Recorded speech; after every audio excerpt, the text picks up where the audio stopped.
Tengok yang sini, tengok sini, tengok sini. Ada gelong tak? Kalau ini ada gelong, bahaya. Korang kena betulkan balik trip ni supaya tak gelong. Kalau korang top set, tak sah kalau korang tak check road korang. Pertama, nak check road, kena check balancing dia. Sama ada gelong ke, makan ke tak. Check je simple saja. Korang angkat macam ni. Goyangkan.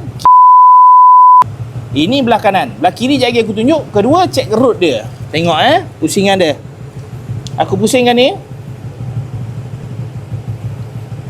Perhatikan juga dekat sebelah sini. Kalau ini ada gelong, bahaya. Korang kena betulkan balik trip ni supaya tak gelong. Tengok aku pusingkan.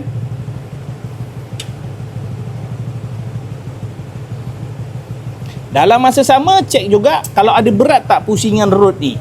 Ketiga, cek dekat sini.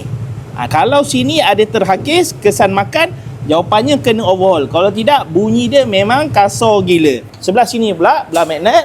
Bila korang pusingkan tu, kau nampak tak ni? Tengok kat sini. Tengok yang sini, tengok sini, tengok sini. Ada gelong tak? Okey. Kalau tak gelong, maksudnya okey. Tu barulah balancing okey. Dan yang terakhir, korang boleh angkat crankshaft korang.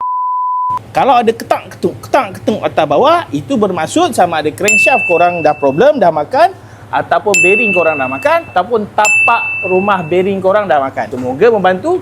Nak top set, nak overhaul, boleh booking dekat klik link bio. Ingat standard saja, Modi jangan datang. Bye-bye.